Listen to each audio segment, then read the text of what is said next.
Our unified command team universally consists of police, fire, and public works. And the biggest thing we do after an emergency is make normal happen again. To me, it's all about all of the first responders doing our respective jobs to make the other responders' jobs easier. That was Philip Mann. He serves as the Special Project Administrator for the city of Gainesville, Florida, where he previously held the position of Public Works Director.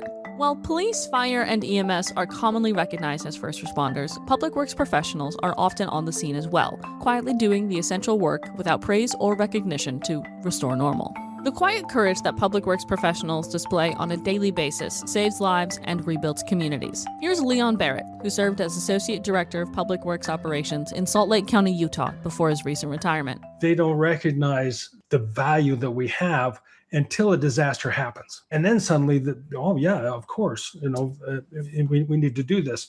But in the preparation that we need for the training, the equipment, the commitments, they may be a little bit lacking there sometimes until a disaster happens. And then it's a wake-up call. Welcome back to Public Works Radio, the official voice of the American Public Works Association. Each episode, we're diving into a wide range of topics designed to educate and inspire, making public works more visible to everyone. I'm Bailey Dickman, the Senior Digital Marketing Specialist with APWA. Getting public workers recognized as first responders will require many public works professionals to step out of their comfort zone, help get the word out about the dangers and bravery of their jobs, and ensure more people in their community actually understand the incredible work they do. In this episode, we also hear from Court Bloomquist, who retired in 2023 from the city of Keene, New Hampshire, where he served as Public Works Director, Assistant City Manager, and Emergency Management Director. There's a tendency for us to, Public Works folks to kind of look at that, well, that's just our job. They're right, it is just our job, but guess what? Fighting fires is the job of the fire department. Law enforcement is the job of the police department. So really, our jobs are along the same lines as our brothers and sisters in the emergency service sector. Now, let's get into it. Here's my conversation with the passionate and energetic trio of Philip Mann, Leon Barrett, and Court Bloomquist. Public works folks are first responders because we maintain critical infrastructure. And critical infrastructure is important to providing lifeline services to our communities. And that includes like providing water for firefighting, roads and access for police. So in order for the police, fire, and public works, respectively, to get our jobs done, we must rely on each other. And from the public works perspective, we must respond. I think sometimes people are kind of surprised thinking of public works as first responders until we start talking about some of the things we do. So if we talk about earthquakes and there's a lot of debris in the road, or we need to open the roads from windstorms, people realize, oh yeah, you need to be there first before fire and police can even get through. Or if there's flooding, obviously, as good as our firefighters are, they're not equipped with the equipment and heavy equipment and the tools that we have to help fight flooding. If there's water problems and water's needed to fight fires, we have to be there, or the firefighters it doesn't operate. There's just a lot of different scenarios where we are definitely first responders. When you talk about it with other people, it becomes obvious. Oh yeah, of course, you have to be there. Right now, we haven't had a lot of snow in Utah on the roads, but there are times when we do get hit hard with snow.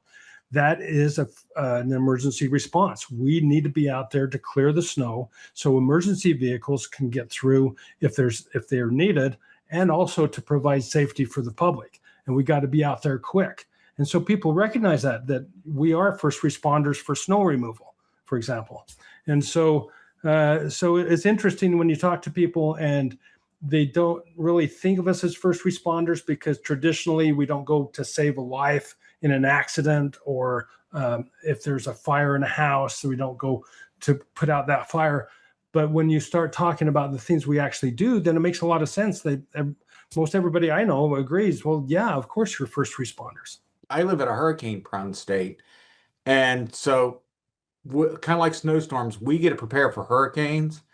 And in Gainesville, part of our hurricane preparation is putting together a strike team, and that strike team includes having a fully outfitted fire engine company, a police car, a public works debris crew, and our utility company linemen, so that as Leon was talking about, we can quickly open roads after a hurricane passes.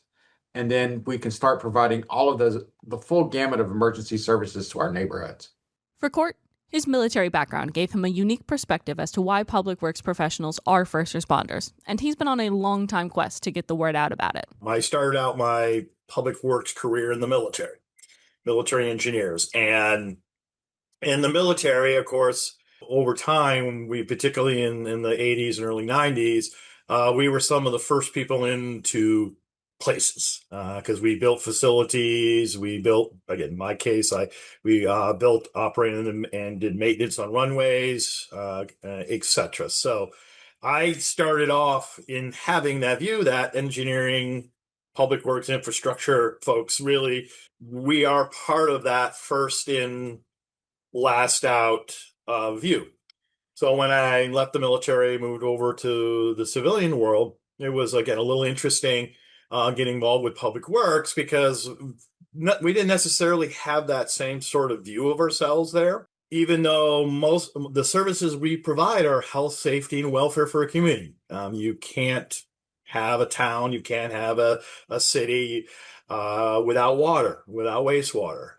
You need highways for people to move around on. And then you need people to respond when those things don't work.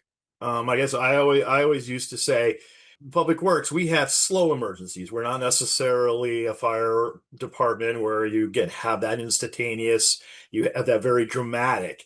A water main break is critical. I mean, when you're watching water and under pressure going up 20, 30 feet, your system's offline. Yeah, it's not good. There's a tendency for us to, I guess, public works folks to kind of look at that. Well, that's just our job. They're right. It is just our job. But guess what? Fighting fires is the job of the fire department. Law enforcement is the job of the police department. So really, our jobs are along the same lines as our brothers and sisters in the emergency service sector. You say first responders to like the average person on the street. They're going to think fire, police, medical, like they're going to think those. Why don't they think public works? Is it like a branding thing? Is it a marketing thing? Like why? Oh, absolutely. It's a branding and marketing thing. And again, I mean, I say that because if you ever read the International Fire Chief magazine or some of the other ones that for those professions, they always talk about how do you get out in front? How do you tell your story? And public works, we've never been good at that because the people who come into public works, we're doers. We like getting the things done and then moving on to the next thing. We've never been really good at going, wow, look, yeah, when you turn your faucet on every day and the water comes out, here's all the things that it takes to do that. And oh, by the way, when it doesn't happen, we're out there making sure it comes back online. So again, we're there, but we just have a tendency, and we have never really talked about, again, what we do, why we do it, and how important that it is to a community. So yeah, it is marketing. They're not the A type of personalities that you have with fire and police. With fire and police, you tend to get a lot more individuals that want to be there, take charge, move forward. Whereas in public works, it's more like, hey, I just want to get the job done. If the media comes out, they don't want to talk to the media. They just want to do their jobs. And whereas fire and police, they're a little bit more camera ready and more eager to be in the public eye. And that's served them very well because they've been able to get a lot of funding and recognition that way, which is deservedly so. But when they go to the city council for funding and so forth, they're very assertive and they do well. With us, not as much as we should be. We need to, I think, toot our own horn a little bit more.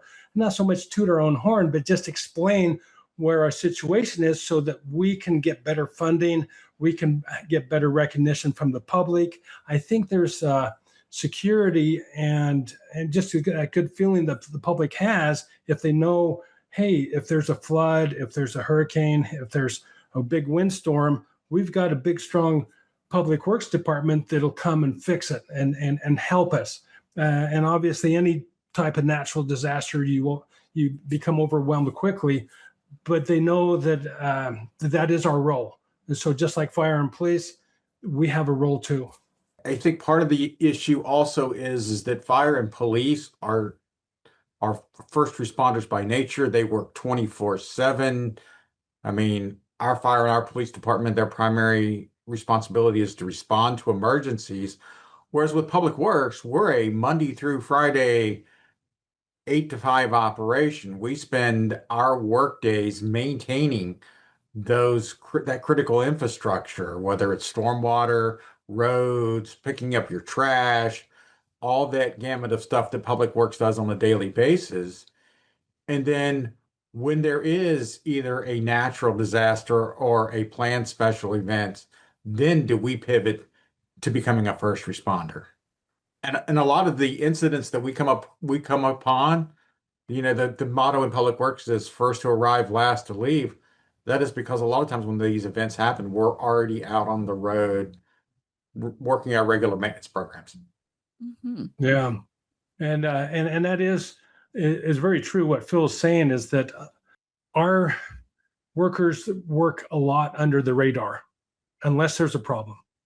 Obviously, if your water's running, you're not worried about it. If your toilet flushes, if your sewer works, you don't think about it. But as soon as it stops working, if there's a natural disaster, then it becomes a big issue. So there's so many times that our workers can be out, they're out doing their jobs and people don't know. What people fail to realize is that Public Works have already been recognized as first responders on the federal level. In 2003, Homeland Security Policy Directive 8, issued by President George W. Bush, recognized Public Works alongside other federally recognized first responder groups. Additionally, in 2019, U.S. Senate Concurrent Resolution 15 included Public Works as first responders recognized annually and established National First Responder Day. As you're going to hear, our largest challenge is at the state and local levels to formally recognize public workers as first responders. I've been working on getting Public Works recognized as first responders on the national level for many years. And to me, the process is the first thing, and I won't say it's prove ourselves, but we have to demonstrate why we're designated first responders. Police and fire by nature are get things done no matter what happens. And they're there 24/7. Public Works has to be willing to show up and provide the assistance that we're trained to provide on a daily basis to get the support of our police and fire partners to be first responders. And then like in Gainesville, once we got the recognition from our police and fire that, hey, we need Public Works at our scenes, then it's an easy sell to get everybody else to understand why we should be first responders. I'd have to say that in Utah, we're very fortunate. I think probably a lot like Gainesville. I think you work very well with other first responders, Phil. Public Works does. In Utah, we've had a number of different exercises where we've had multiple disciplines in those exercises, emergency disaster exercises. And so we've had a history of working with other public departments like fire and police. We've also gone through a lot of tabletop exercises with them. And so we're very fortunate that they're one of our biggest advocates, that they want us to the table because of what we provide. Not all communities are that way. Some communities are kind of protective of that name, first responder. They feel like it's something sacred that's only for fire and police, and I can recognize some of those sensitivities, but I think it's more of a recognition that a first responder isn't necessarily just to go to an accident or a fire. There's flooding, there's snowstorms, there's so many other things that and so that really helps in that conversation and with others to try to promote us as first responders, or not really promote us, recognize us as first responders. When I came to work with the city of Gainesville back in 1987, our emergency manager was a gentleman named Craig Fugate. And when Craig was here, he recognized early on the need for Public Works to assist. And I remember one of the trainings we were on that Craig was leading, there was a conversation about having public works people in heavy equipment on a fire scene. And one of the firefighters asked, "Well, what good is a public works guy going to do me on a fire scene?" And Craig's answer, I will remember it forever, was a lot more on a piece of heavy equipment than a firefighter with a shovel. And I have remembered that since that training. As Court explains, much of the process for getting public works professionals recognized as first responders often boils down to storytelling, relationships, basic communication, and earning trust. Really, part of it is, again, it goes back to telling our story. It also is us making sure we are there in offering our assistance to our emergency services folks. And again, in the example I get, I was very fortunate over my time. I had some really good police and fire chief, and we earned their trust. And how did I earn their trust? Well, hey, when they would have a major accident, I would go and say, "Hey, what help do you need?" Again, do you really need to have a police officer standing there with cars blocking the roads? I've got good sized trucks. And oh, by the way, on a day-to-day basis, what do we do in public works? We move traffic around because we're doing construction, etc. It's really about those initial relationships, and it's local. It's always local. If a public works director doesn't know the police chief, or as I like to say, doesn't know what he takes in his coffee, that's a problem, because we have resources and things that can be used to support them.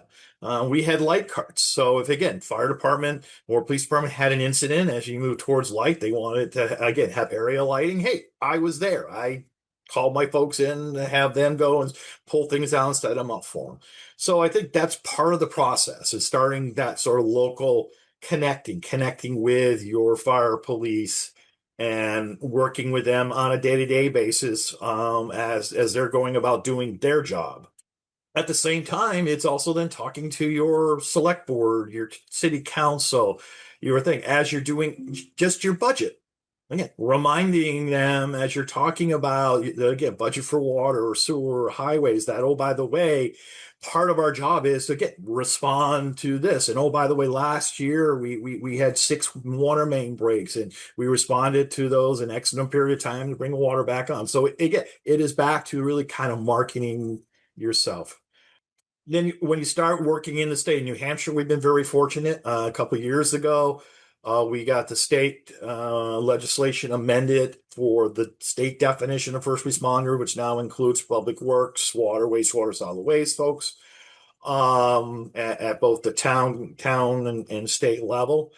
And how we did that, part of it was the years ahead of time, those of us that were supporting and talking with our emergency services folks, and recognizing, no, we're not here to take anything away from them. We're here as part of that team, and that it's important for the full team to get to be recognized. So, and we were able to work through, and for example, when we went in with our legislation through, again, our state legislature, we had the Police Chief Association supporting this change for us. We also then, a couple of years later, we got the state law amended about line of depth duty. Back to, again, most states there is a payment that if a police officer, EMS, fire, etc., die on duty, there is a payment that goes to the family. So after we got the designation of responder, we then approached on that, saying, hey, yeah, if one of our folks it's the same. I was recently talking with some folks from DOT over our last series of storms. They had five of their trucks and drivers get injured because cars plowed into them. It's like, how can you not miss a plow truck? But it happens. So it is, again, it's a process, but it's also more than just saying we're first responders. And that's really, I think, I try to emphasize to departments and to leadership in public departments. It really is about being there when you're needed, and not just say, well, hey, we're first responders. No, it is, hey, what do you need help, chief? What do you need for help? Can I take care of that traffic control for you? What do you need? I got this. Not just, I said, not just doing it, and it means knowing their names. I've always been surprised how many public works directors don't know who their emergency management director is.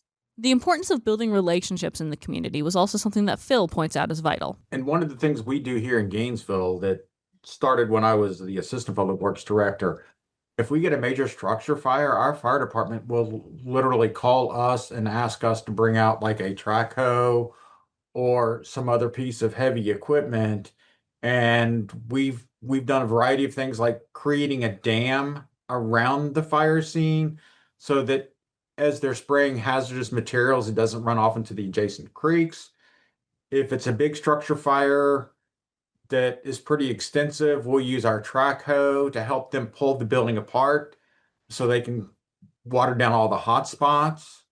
So it's been a pretty good working relationship, and we work with them, they work with us, and the bottom line is we help them get the fires put out in a safe manner. Yeah. That's a good point that Phil makes. We also are first responders in a big way for hazardous spills. So when you have hazardous chemicals and they're spilling, sometimes you need heavy equipment to go out there and dam things off and to help clean things up. And like Phil said before, we're first responders, but first to respond and also last to leave. We're at disasters and sites for many, many days, months, years, even in some case, decades after a disaster. We are still working that cleanup or that mitigation or that debris removal, trying to figure it all out and provide support. What sort of pushback are you seeing on the idea of public works as first responders? Because if everybody's on board, then it should have been designated long ago. What sort of pushback is there? So when I've had the opportunity to talk about public works as a first responder on the state and national levels, the pushback is when we don't respond. I will hear that, okay, public works is pushing to be a first responder, but then somebody will point out an agency or an area where they don't respond. And so the biggest pushback is on us for not responding. If I think I said it earlier, if we want to be designated first responders, we have to respond. When police and fire call, we have to show up. And it's tough with elected officials because they don't see daily what we do. And so, like Phil says, we need to respond, but we also need to advocate for ourselves and beat that drum of what we do as public works. And so it's really increasing that awareness for elected officials. And unfortunately, in many cases, it's upper management. Even our own upper management, even some public works directors are shy about, getting out there and making sure that everyone knows, hey, we're first responders. We need to be able to get out there and do these things. This is what we do. But like I say, unfortunately, sometimes upper management, in the busyness of their own jobs on their defense, they don't recognize the value that we have until a disaster happens. And then suddenly, oh yeah, of course, we need to do this. But in the preparation that we need for the training, the equipment, the commitments, they may be a little bit lacking there sometimes until a disaster happens. And then it's a wake-up call. For you personally, why is public works first responders important to you? Why is this a cause you've decided to champion? I know in Florida and all of the Gulf and Atlantic coast states, when we go into emergency management for storm preparation, our unified command team universally consists of police, fire, and public works. And those three departments stand up to be prepared to whatever the storm deals us to provide services to our citizens. And another guy that Leon and I both know, Mark Ray, says that public works makes normal happen. And the biggest thing we do after an emergency is make normal happen again. And it takes all three of the first responders or all of the first responders working together to make that happen. If a public works director at a public works department anywhere in the country wants to get more involved with public works as first responders, how do they do that? How do they step into the ring to be able to speak for their profession? Again, I think you start off with those coffee cup conversations. And again, as a public works director, if you don't really know your police chief, if you don't really know your fire chief, if you don't really know your EMD, you got to start there. And then you have to start doing the PR. You have to start talking about what you do, why it's important. And you take that advantage every opportunity that you can. I mean, public works director, we go in and we brief our city council about our capital programs, our major projects. That's an opportunity, as there are projects that you have the opportunity to say, we're doing this because. Our operating budget, the same thing, that you bring in this topic. You just don't kind of go in going, any questions? Great. Thank you very much. Have a good day. You talk about, again, what your department does, what those responses are, and you put it in the language of health, life, and safety. Because again, I mean, we have a tendency to not think of ourselves in that light. But at the end of the day, if we didn't provide the services that we do and provide the support that we do, hey, there wouldn't be businesses, there wouldn't be homes, there wouldn't be the community that's there. And at the end of the day, I don't know why we've been reluctant to say that, but we have been. And hopefully now this next generation of public works directors are less concerned about saying that. And it's not an arrogance. You don't say it in arrogance. You don't say it in a way that doing. It's just matter of fact. If a storm hits and trees are down across the road, not the fire department that removes them. It's not the police department. What are all the pictures? The pictures are the cruiser in front of the tree. Then the cruiser goes away. No one takes a picture of the public works crew cutting it up and moving it off the road. So we got to get back to, we got to do that. And then we've got to push that out. We like the job, but we don't necessarily like talking about it to other people. When we get together ourselves, oh my gosh, you can't stop us talking. But when it comes to standing up in front of a room full of people and others, we have a tendency to say, we just say, yep, we're doing well. Yep, things are going well. Thank you very much. Any last thoughts that you have? Anything that you think I didn't cover here? I think the sort of the bringing everything together, it's again about biggest is telling our stories. I think we've got to be more willing and more comfortable in telling our stories and why the services we do and what we do is critical to a community. And so that's sort of that first piece. It's establishing those relationships. As I talk about and we talk about with directors around the state over the years, it's getting to know your other first responders, your fire chief, your police chief, your EMS, your emergency management director, and not just once a year. It's having some frequency of conversations. It's about them being there when support is needed. It's about recognizing that, yes, okay, I'm going to take a crew off today and go do this, and that's okay. Again, sometimes I said we get focused. So I think those are if directors start focusing sort of on those three things, the designation as a first responder will naturally start occurring, and you can then push for more of that. And it's then at the end of all that, it is then looking at, well, where is those definitions? Is there something in the local ordinances of the community that identifies them? Is there something in state legislation that identifies them? We know from the federal level, we've been included in most of in the federal legislation today. So from a federal standpoint, we're there.